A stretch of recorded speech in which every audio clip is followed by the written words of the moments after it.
Hello, everyone. Welcome to Grid Live Wrap-Up. Joe San Diego here, along with Ben Schneider, Joshua Birch from Joshua Birch Motorsports. Link to both of their channels on the video description. Julia will be joining us later on for MotoGP. We want to thank everyone for what has been a great weekend, especially to our Patreon subscribers, Colin, Show, Marc, Robin, and David. You too can invest in the Grid Network each and every month through Patreon or buy me a coffee where you can set your investment amount to the Grid Network, or even buy a cup of coffee to a particular person here on the Grid Network team. And of course, it was a big race weekend because Portland E-Prix Formula E in the Grid Network's backyard. Joshua, great watch along, and Ben, what a race. It has a lot of people talking about this race weekend, which there was a lot of questions entering it, but we got a lot of answers, but still a lot to discuss.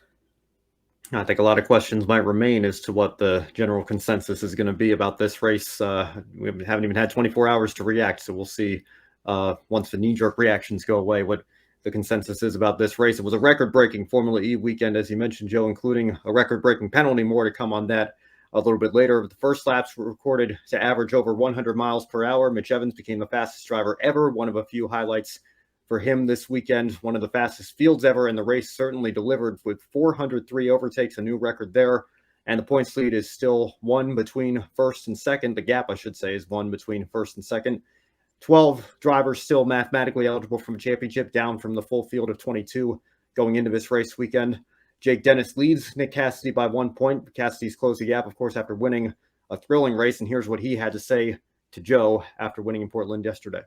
Nick Cassidy, congratulations on your win. One of the questions I got to ask, in America, there's a lot of pack racing where they're drafting, and a lot of times you don't want to be the leader on the start of the last lap. Was that a concern that went through your head as you're starting the last lap? Yeah, I've watched enough Indy 500s. By the time we got to the last lap, the pace of the race was fast enough that we could stay there and had enough energy, so it was good, but it was certainly hard to be leading today. The tow was quite important. And one of the things we noticed, the first half of the race seemed like big pack. We had 4 or 5 wide entering the Shelton chicane, but then we started seeing single file. And then what Marcus Ericsson I called the dragon, the weave-in. You mentioned the Indy 500. Is that something maybe you reached out and talked to folks about breaking the draft? It depended on if you wanted to be keeping the lead or not. The first guy to kind of do it was Antonio when he got to the lead, and he was doing a big weave, and then, I more or less copied him. It was important. And now, championship, 2 more weekends, 4 more rounds.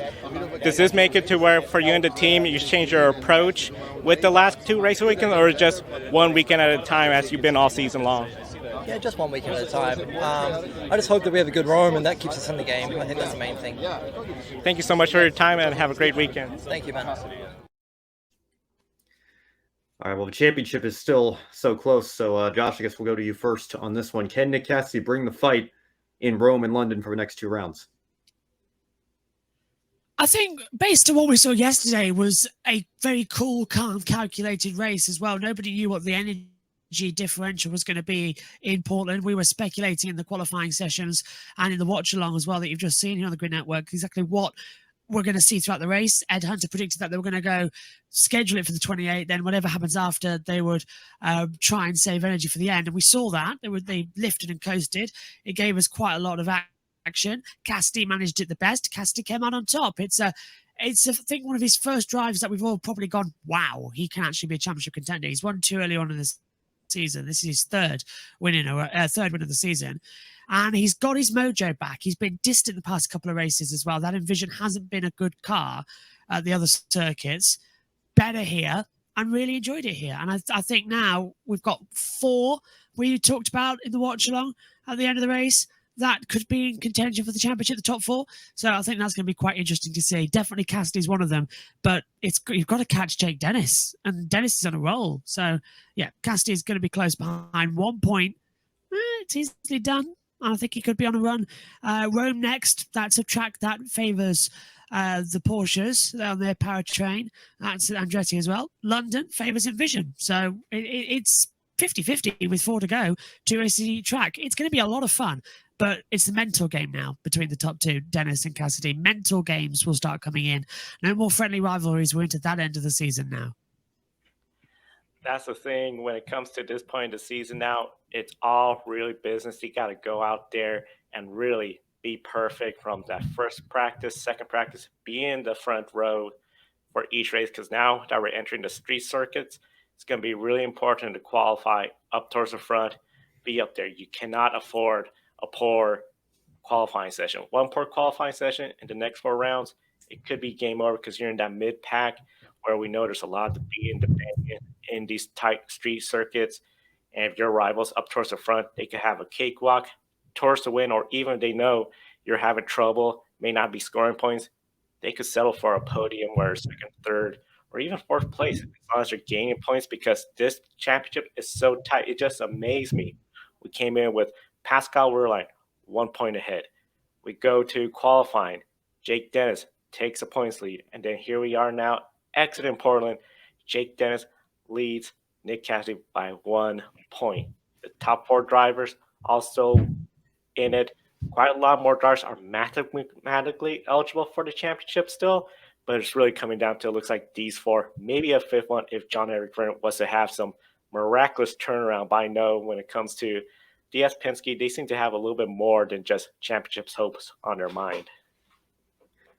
Well, as we mentioned, this race had one large pack battling for position. Kind of felt like NASCAR Talladega, I think, to a lot of people. Everyone was conserving energy and didn't want to be up in the lead because of how strong the tow was. Some drivers enjoyed it and came away with a decent day. Others did not like it very much. Here's what some of the drivers all throughout the field had to say about it to Joe yesterday.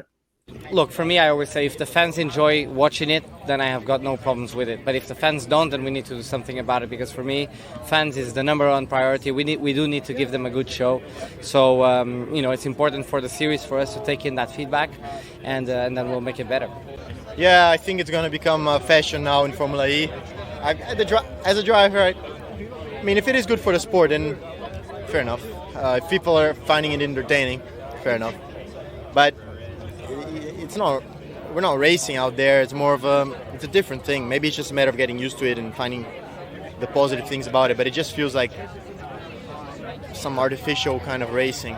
The overtakes are not really over. You cannot have a race where you overtake 5 guys in one straight. For me, this is not very natural. It's become more of a game show than a race. But it's not that bad in other races. It was more the case here in Portland. I think in Rome and London it will be more of a natural racing. I've enjoyed my trip here to the US. I've really liked Portland as a city. I'd like to see that also the grandstands were full. There were a lot of people around, and I'm looking forward to come back here next year. I think I saw something from Lucas deGrassi on Twitter calling it chess at 200 kilometers per hour. I think that's a pretty accurate description of what Formula E was certainly yesterday. Joe and Josh, this has been a discussion, but NASCAR fans are certainly familiar with IndyCar seen pack racing on ovals several times in the past. What were your thoughts on the pack racing we saw here on a natural road course at Portland? This is one of the things when they announced it was going to be the race at Portland, I thought this was the big potentials with those 2 long straights. The question was, with those S curves at the end of long straightaway, how will this all work out? Will they spread out? More than half the race, they were still packed up. And of course, we had 2 safety car periods. I thought that was going to get folks strung out since it was single file restarts.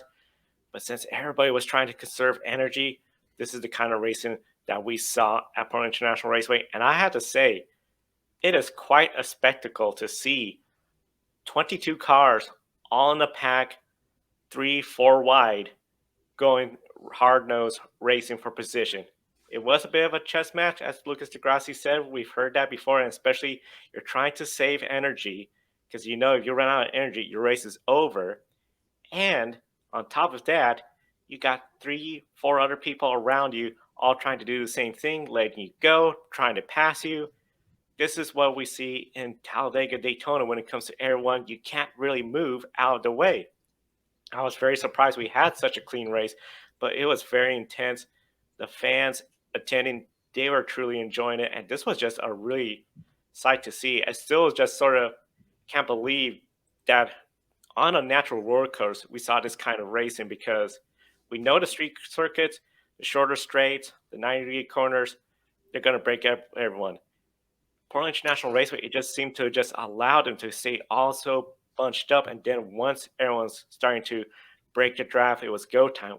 Towards the end, we finally saw the breakaways, but what a race. I just think it was just something that for the drivers, especially since we don't see a whole lot of racing in the United States for Formula E, not a lot of these drivers have raced on ovals as well too. I can see why they're not the biggest fans of it, but as some of them say, if the fans like it, if this is something we have to do once or twice a year, okay. But I think as Camera said, we don't want to see this every race, and I think we agree with that on multiple disciplines. We like to see different styles of racing, and this is just one of those new styles for Formula E. I'm going to say this, because we were discussing this in the watch along as well. Several people on Twitter saying about how this race wasn't fun to watch. It wasn't energetic. It was no one wanting to lead. Okay. Well, does that mean that Monaco was boring? Because nobody wanted to lead that race. We had 116 overtakes there. Everyone was saying, best race ever. Monaco, Formula E works better. They were lifting and coasting throughout the entire race. Nobody wanted to lead. Berlin, everyone was loving the double in Berlin. Same thing. Nobody wanted to lead. Attack mode's not the thingy. Formula Jakarta, exactly the same thing.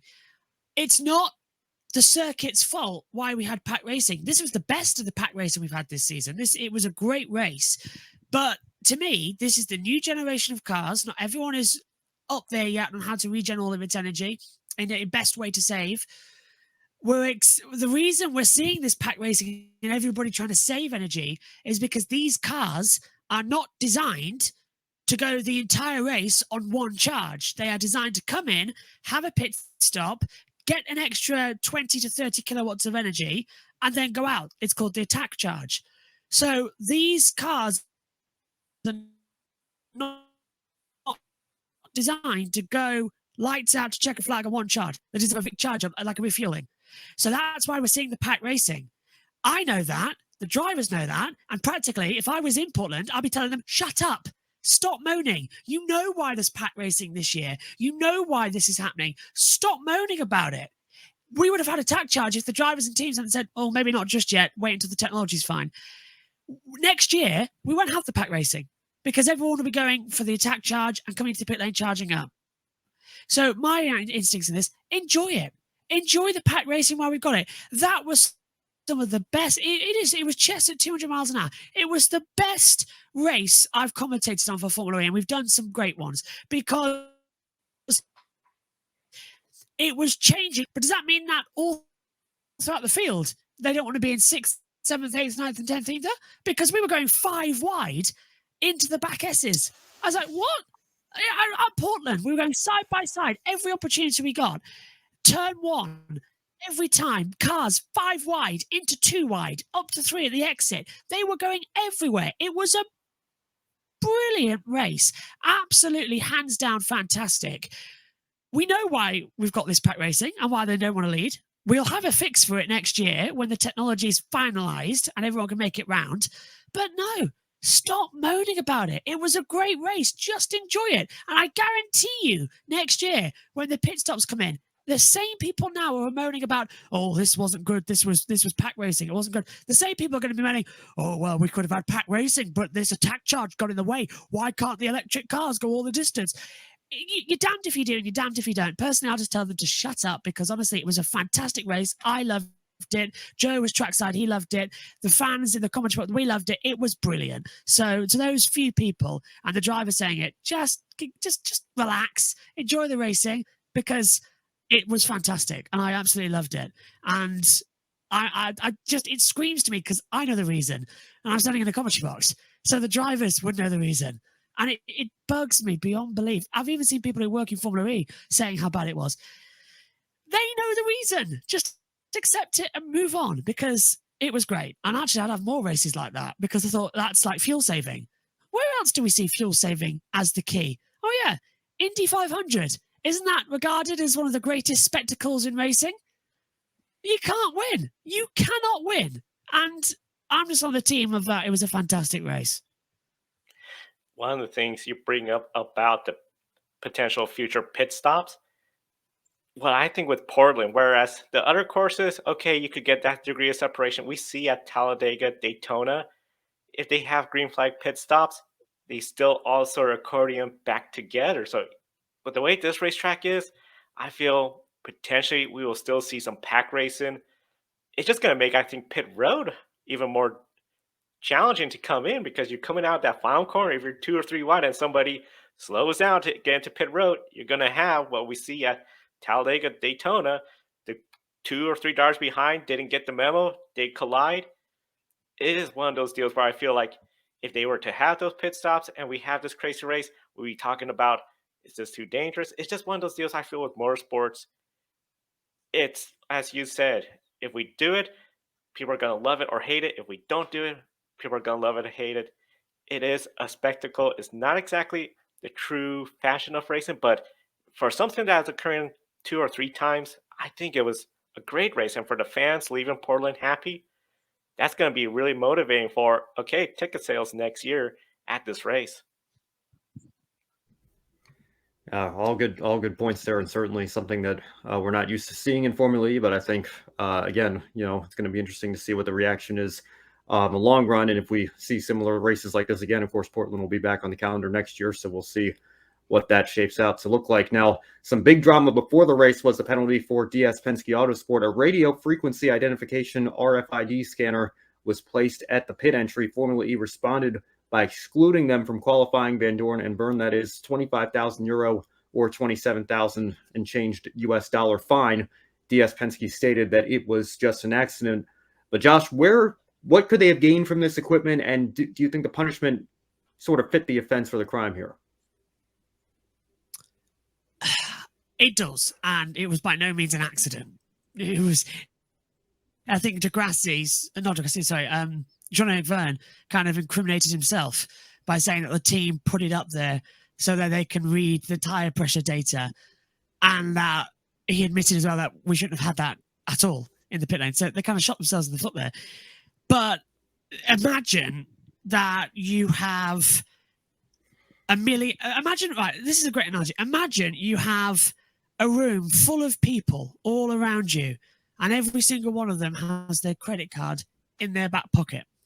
Now, with one of those little credit card scanners that you see, when you go and you pay if you're out locally and it's a market or something like that and you pay and they've got one of those little devices, the card readers. Imagine you go around one of those and you can just go around and you can get any amount of money from every single one of those people in front of you because you've got one of those. You would have access to their bank accounts. You'll get money from them, everything. You would know that person. And it's a trick that people use as well to get in as well with identity fraud. So it's an RNDI scanner, something like that. Effectively, what it was doing was it was reading the tiny little barcodes on the tires as they went past it in the pit lane at a fraction of a second to stop it. So like the barcode, I've got a little graphic here on an old R-Factor game. The little barcode there, look, at the bottom of the screen. It would have scanned that on the wheel and it would have registered that car's onboard computer, and it would have given them the tire pressure layout, everything to do with lap times, everything of the setup of the cars. They are incredibly illegal in motorsport, these machines. Teams have them. Every team have them up and down the pit lane. They all have them, but they are never, ever, ever allowed in the pit lane. They've always got to remain in the team's garages or way behind everything else because they're it's like effectively having the cheat codes for an old game. It's that bad. So when we read that in qualifying and the news came through, we were all like, what on earth are they doing? What are those in the pit lane? It's on the rule book. It's not allowed.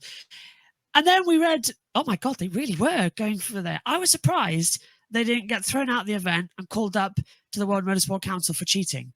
It is one of the worst scandals I think I've seen. And they've got away with it effectively scot-free because they started for the pit lane and they got a $25,000 fine. It's not on. Those things are not allowed. It is akin to cheating. Hands down, it is cheating. Whether you they admitted that it's cheating. So I'm surprised they haven't come down more heavily on this, and I will not be surprised if the teams have a little bit of an appeal for a harsher decision. Because this single car and every single, they'd all do it. They'd all go and do it. So $25,000, pocket money for these teams. One of the big things that was a huge surprise when this news broke out in the media center was what kind of penalty. Because as soon as we started hearing just the rumblings, hey, DS Penske's getting a penalty, and then we started hearing more about what was the offense. As you said, Josh, this is the equivalent of stealing everyone's personal identity. And here's the thing: the way we saw it, because the Portland International Raceway, you have a pedestrian walkway bridge over the entrance of pit road. There was a lot of temporary structures, a lot of areas that were gated off, but then areas that were a bit remote. And the one consensus a lot of us were talking about was we believe it was placed in an area where it was probably near the pedestrian bridge, sort of out of sight, and then somebody, one of the drivers or maybe somebody of the race officials, noticed it and then went about and investigated who had it and then where it came from. So this was no accident. This isn't you accidentally brought the scanner from the hauler to pit lane and then happened to forgot it over at the pit entrance. DS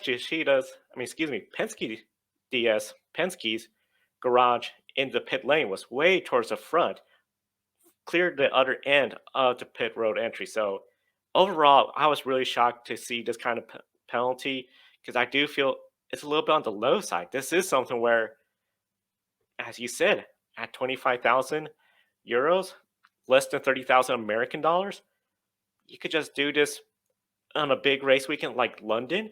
If you're 1 point behind and you know, or even, well, probably not 1 point behind, but if you're one of the long shots and you could get a good idea of what your competitor is doing for air pressure wise or some of the other stuff and just have that improvement, you might have to sacrifice that first race of the weekend, but the second race of the weekend, does that mean?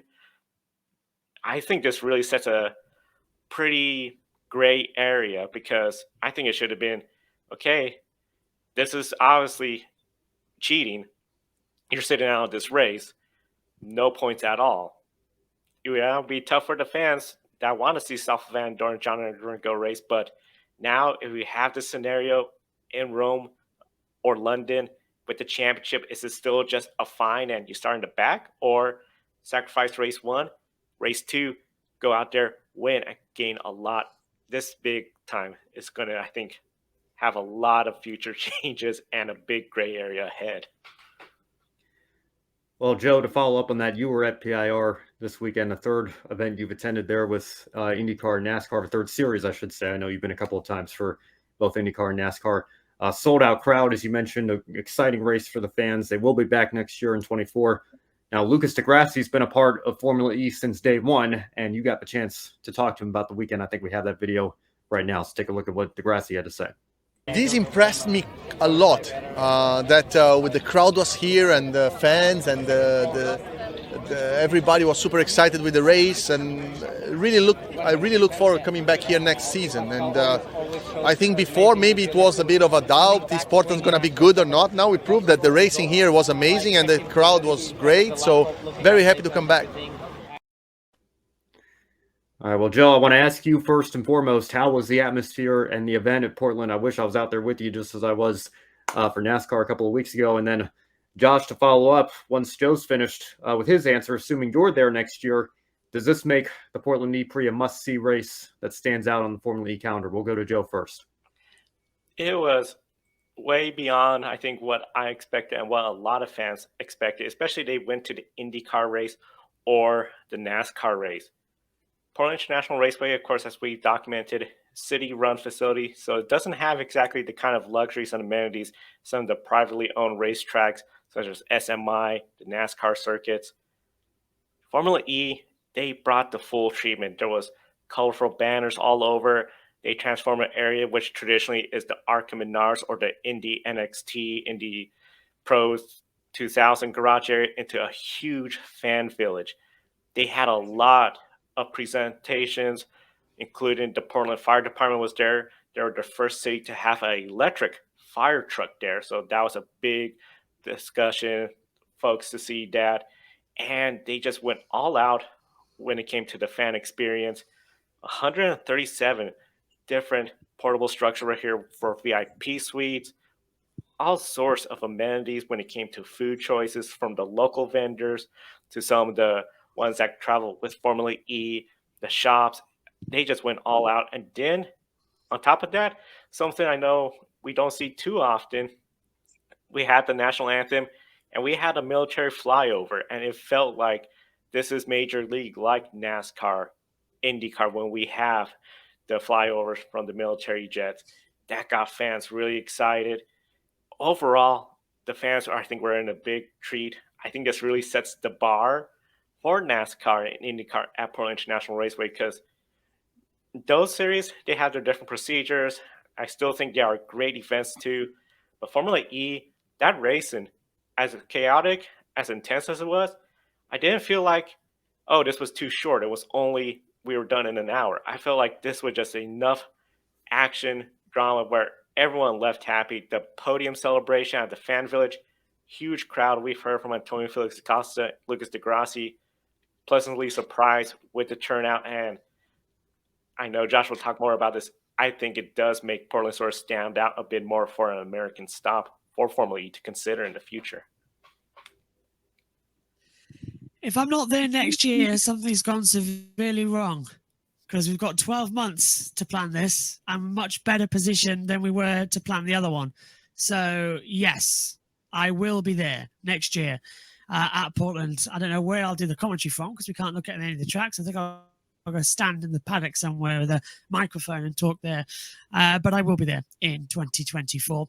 And we've got a year to wait. And I think that's a cruel shame, because I think this track is absolutely fantastic.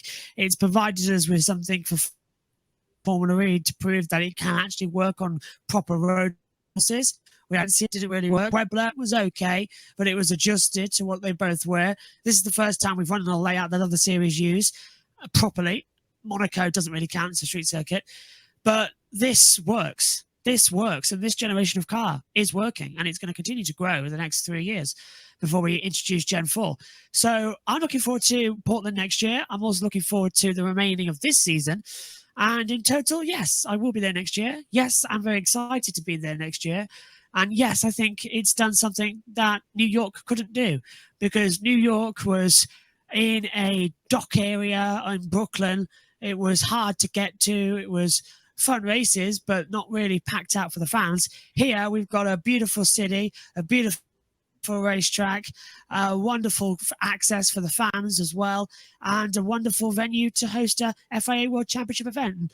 I'm very much enjoying seeing where it's developed. I think of all the ones we've tried, Miami, Long Beach, New York, Portland is definitely the best one we've seen stateside. So yes, let's do it again next year. I can tell you from experience going to the inaugural New York race, absolutely zero parking. Certainly had to find some workarounds to get there. A local hotel is where we parked our car, and then had to walk over to the Barclays Center to get a shuttle. So I think Portland, from a location, from a fan's perspective, trying to get to a racetrack, maybe a little bit easier, not being forced to take public transportation. So I'm sure that plays into Portland's favor as well. We're 19 days now away from the Rome E-Prix. 5 drivers can leave with the points lead after Rome.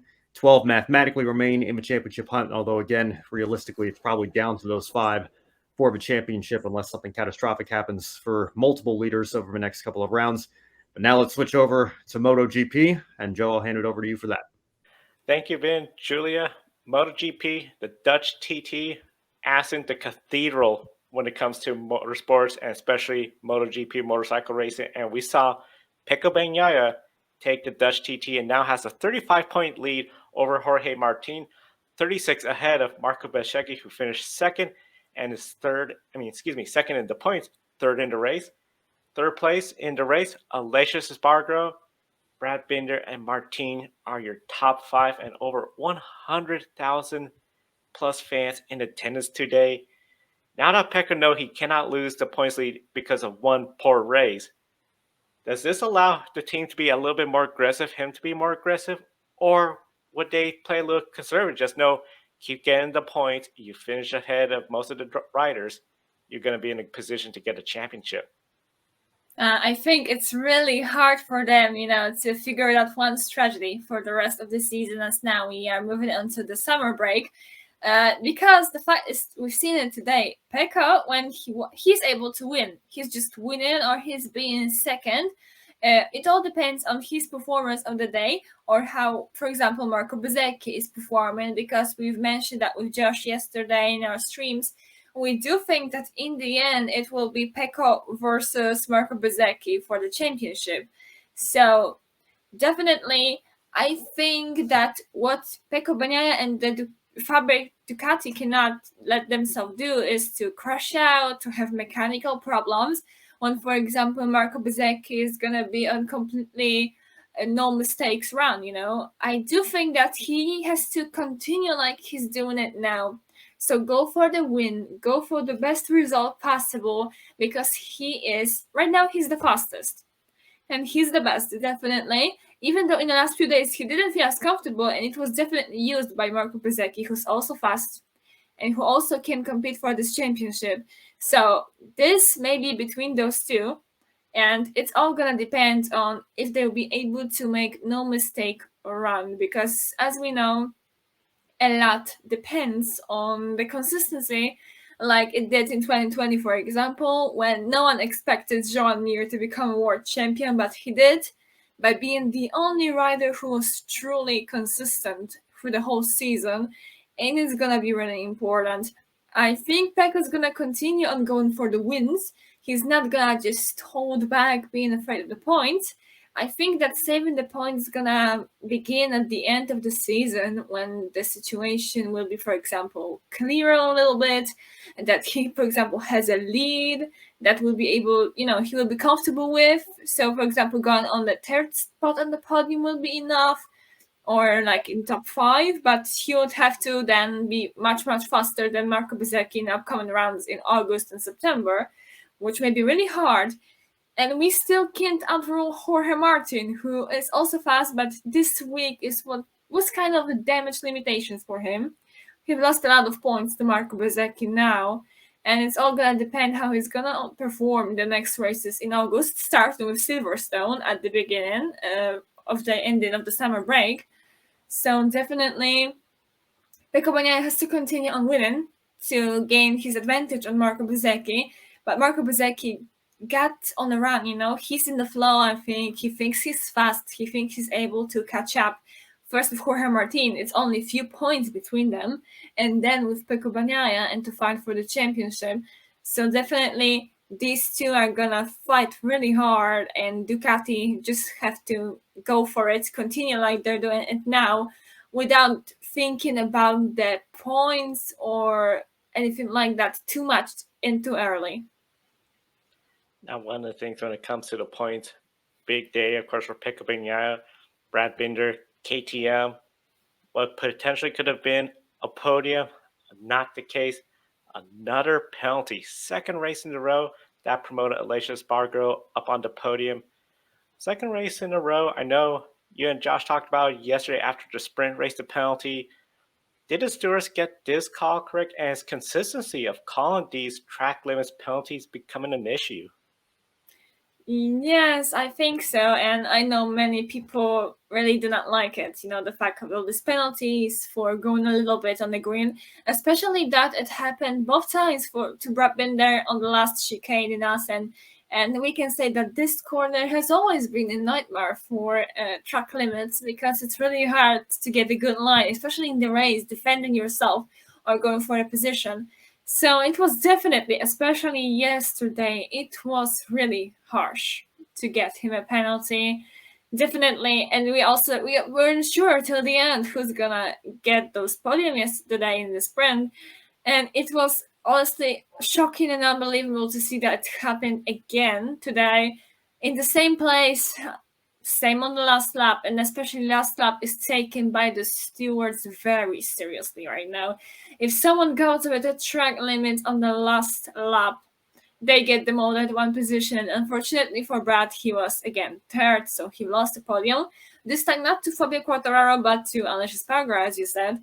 But definitely it hurt whole KTM, especially that they were up for a good weekend, also considering that Jack Miller, it wasn't the weekend of Jack Miller. He crashed today. Yesterday he wasn't as fast as Brad, and they were able to get this podium with Brad because he was leading the race today. He was, for some time, he was even faster than Pecco Bagnaia was able to defend himself. And then, he also had a soft tire on his bike as the only one in the first few places. So he was able to also perfectly sustain this tire and defend it. Unfortunately, something so, you can call it minor and stupid, got him the one position. But also we have to say, as always, the stewards hasn't been really consistent in giving those penalties for going over the line under the green. Because I think in a few races back, we've all seen Fabio Quartararo going on the green when doing his long lap penalty, which got him another long lap penalty. But today we had a long lap penalty given to Pedro Acosta in Moto2, and he went over the line during the long lap, going into the green, which the stewards should give him another long lap penalty. But it looks like he didn't get one because it wasn't even shown if he did it, if he served it, or it was given. And sometimes it happened that the other riders were going over the green and it wasn't really noticed, It's also hard to say because there was some discussion on the internet that Jorge Martin, in the same car and the same footage, like Brad Binder, also went on the green, but we don't know when exactly he got a track limits warning. Because after the track limits warning, you can go over the green one time, and the second time is a penalty. And let's be honest, the one time that they are going over the green after their warning is not being written down on screen, on the graphic. We don't see that. So if someone doesn't know this, we can't be sure which time it was for Jorge Martin to go over the green. So definitely a hard case. Stewardman, I think, wasn't really consistent. And it could have been the case for Brad Binder that after yesterday, in this chicane, the stewards were just really looking closer at him and his riding. One of the things when it comes to consistency of penalties, it seems no matter what it is, MotoGP, NASCAR, F1, always a topic. And it's such a heartbreak for Brad Binder to see 2 times in a row to have this happen. Just really tough. I can't imagine this sense of frustration with him and that team. And of course, Jack Miller, he went out of the race, so really a tough break for KTM. And then also Fabio Quartararo, who got that 3rd place yesterday in the sprint because of the penalty. He went out in a scary moment with Johan Zarco, the 2 of them crashing out early in the race. Only 14 riders finished this race. Were you surprised by the high number of DNFs, and especially even Oliveira crashing out? Some of the other riders that it caught me by surprise. Yeah, to be honest, especially it caught me by surprise after yesterday. I think many that we expected more of track limits warning because we got so many track limits warning in the yesterday's sprint. So considering that today's race was longer, we could have seen the same, but we didn't. Instead of that, there were many crashes. For Fabio and for Jean, it was really unlucky because Fabio fallen, took Jean with himself. And then we had another crash in the same corner. I think it could have been caused by the gravel that was left after the crash of Fabio and Joan. Fortunately, all one that crashed walked away safely. I think it was Maverick Vinales who fell then. But yeah, I think I was surprised by the DNFs, so especially that we had, as you said, many crashes. I need to say that I was also very gutted for Iker Lecuona, who was replacing Joan Mir this weekend on this Repsol Honda. Of course, as we know, Marc withdrawn from the race because of his injuries. So him replacing Joan Mir, Stefan Bradl replacing Alex Rins, and Taka Nakagami were the only Honda riders during that race. And, Iker Lecuona was in a run for the points. So it was really important for Repsol Honda, I think, to get that point, especially it was for Iker Lecuona, it was the 2nd ever time on this bike. And we were laughing with Josh, and Josh was laughing at me that maybe, I was talking really with good things about him, but he's a great rider. I've known him from Motorsport bike for years. And as I was saying that, his bike gave up. And he had to retire with mechanical problems. So not only crashes, but also mechanical problems. I'm definitely not gonna tell him that I said I was complimenting him at that moment because he's gonna think I totally jinxed him. But yeah, I was really surprised by what's happening in this race. But we also have to say that Aston always delivers interesting races. Of course, we don't never want to see anyone crash, but at least we got an interesting race, not only because of some problems, but generally what was happening in the front. Fortunately, all the riders went out okay from those crashes. I mean, I've heard that Fabio Quartararo has a twisted elbow, but as far as I know, he's gonna be okay and ready for Silverstone. Silverstone, of course, that's going to be a little bit of some time. August 6th, British Grand Prix. With Marc Marquez being declared unfit, we assume he's going to be 100%. But do you believe this was just the right call, especially after what you said yesterday about where he is and his career? I mean, to miss out this race, I know it's probably a really difficult call, but does it seem like it was probably the best choice to do so? I think it could have been the best choice to do so, especially that, as we discussed also yesterday, that riding with broken rib is not something easy, you know. It always hurts even when you breathe. So just moving on the bike from side to side all the time, it has to be really, terrible for him. So I think for his health, it was a good decision, but it's also interesting for his career with Honda because there are a lot of talks about this today. And Mark said he's not gonna make any decision until he's fully fit and back to racing again because he doesn't want to be clouded by emotions of being out and being injured and that he's fallen off this bike so many times in the last round. But then there's also Alberto Puig who said that they have a deal, but Honda is not gonna keep anyone who's unhappy to be at Honda. So it looks like all the talks if Marquez is gonna try to stay at Honda or if he's gonna break the contract will continue after he's back after the summer break. And I do think he's gonna be back if he's take it easy, during this 5 weeks. I think he may heal enough to come back and go to Silverstone. But yeah, I think talks about his futures will have to unfortunately wait to maybe at least part of the summer break, and then to after the summer break there's also a call of Joan Mir who will probably want to leave the Repsol Honda, because when I was discussing Nico Lacuna, I also have to say that it's also awful for the whole team, for Mark and for everyone, because it was the 7th GP straight the race that Repsol Honda did not get any points or finished. It's still, this is awful because 7 times in a row they didn't get any points from that race, because this time Iker Lecuona had a chance, but he had to retire because of a mechanical problems. So it looks really, really bad for Honda.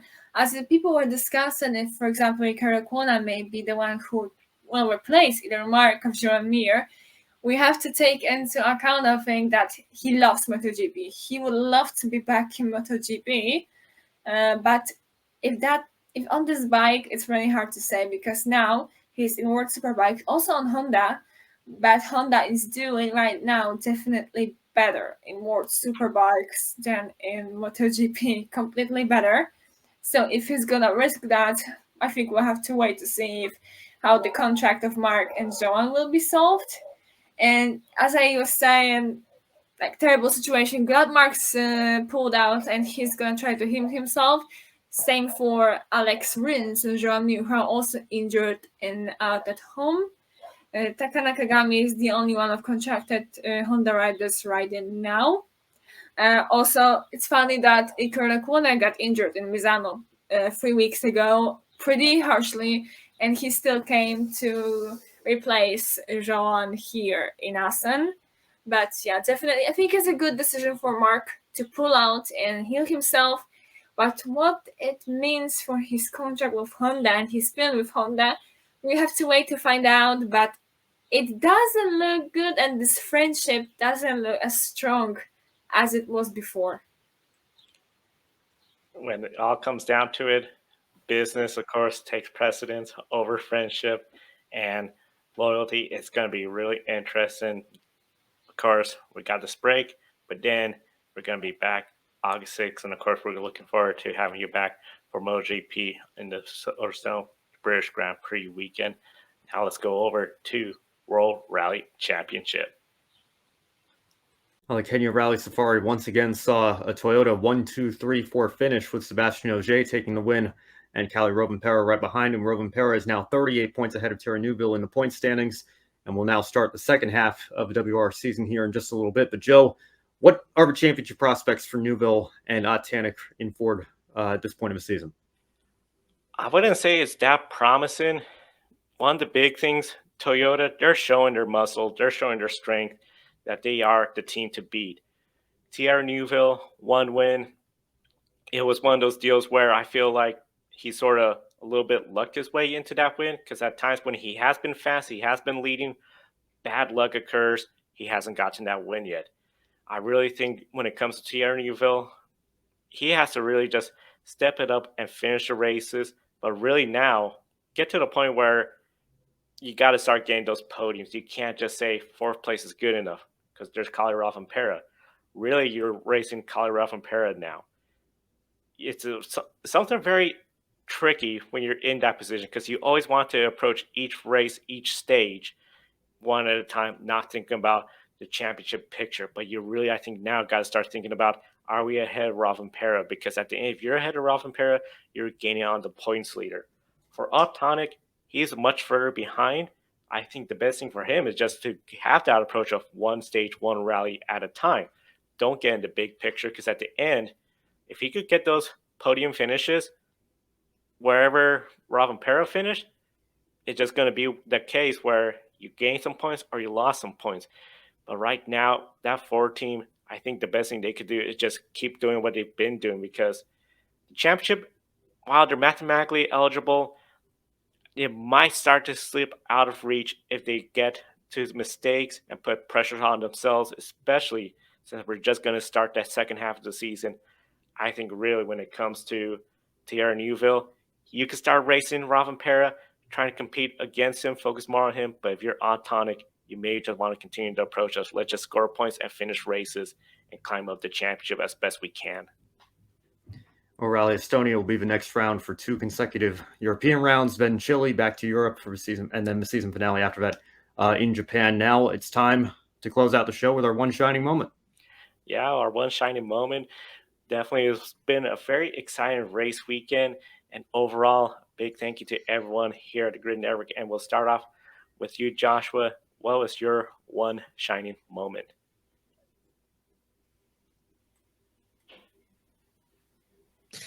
I think I'll go for my one shining moment. It has to be the fantastic Portland E-Prix.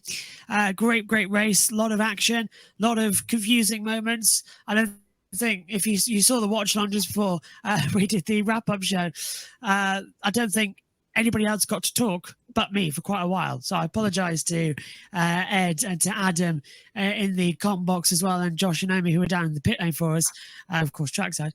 So that was a fun race, and I want to throw in an additional one, actually. I think we've had a great weekend of racing. I can't think of one bad race we've had. Moto E was great. Moto 2 and 3 was great. Then going in as well with MotoGP, all great races. So the ones I've broadcast this weekend, absolutely brilliant. Great racing. I'll go with a similar shining moment, maybe not the race itself, but I want to give a shout out to Portland International Raceway. What a great facility. What a fantastic racetrack, and great people there putting on a great show and transforming the track to be able to host a Formula E race just a few weeks after NASCAR was there. I can speak from experience having been there. It is a first-class facility. And Joe, obviously you were there. You can go into a little bit greater detail. I think you already have a little bit earlier in the shows what the atmosphere was like. But from what I could see from the pictures that you shared with us, and from what I can tell, it was an absolutely fantastic atmosphere. And like I said, all credit to everybody at PIR for transforming their facility to be a Formula E host just after they were a NASCAR host. It's been great to see. So that's my one shining moment. Everybody at PIR, a great job over there. Almost unanimous, I would say. I have to give it to all the fans that came out for the Portland E-Prix. The big question entering, I think, this race weekend was, we have NASCAR, we have IndyCar. Can this market, which we don't really associate with motorsports, the Pacific Northwest, have enough of a fan base to come out for electric racing series cars. One of the big things when it comes to Formula E, we know there's some people, oh, I don't watch it because they don't make the noise like NASCAR, IndyCar, or F1. We hear the different things. We don't like attack mode, but when then the people showed up and they got vested in the race, especially some of the new fans, as they were learning what is this attack mode, how does it work, they got vested in it. The excitement of the race and playing out in front of them, then the entire experience. I think this was just a huge slam dunk success for Formula E. Has to feel good about next year because they know we got a lot of fans that just witnessed some great racing. They're going to be back. People from all over the United States, Canada, they saw this. Hey, this is a good opportunity. Go to Portland. The track is right there in the city limits. We know this was a big key for Formula E. Always have the races in the city center. And to have this kind of event, I think it was hugely successful. That is my one shining moment. The fans turning out and showing that there is a racing community, motorsports fan base in the Pacific Northwest. And we encourage everyone, be sure, especially if you're watching first time because of the Formula E coverage, subscribe to us and hit the bell icon on YouTube so you don't miss any of our programs here on the Grid Network. One of the big things, we're also on Twitter at Grid Rankin, and our website, gridrankin.com, will have a recap of the Portland E-Prix. Plus on YouTube, we'll have more interviews coming up. We also want to invite everyone, be sure to subscribe to our Patreon, invest in the Grid Network each and every month. If we could hit $500 a month, we could be at more tracks besides Portland International Raceway. We'd love to have Joshua Birch and other members of the team go to the tracks, follow all the races, and provide you great coverage. And of course, if you want to just buy me a coffee, buy a cup of coffee for a particular on-air person here at the Grid Network team, you're more than welcome to do so, or a one-time investment, you set the amount. And we really appreciate everyone for tuning in all weekend long. And a big thank you to everyone in the Grid Network team for making this all possible.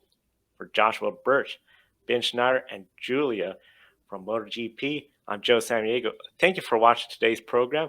We'll see you next time.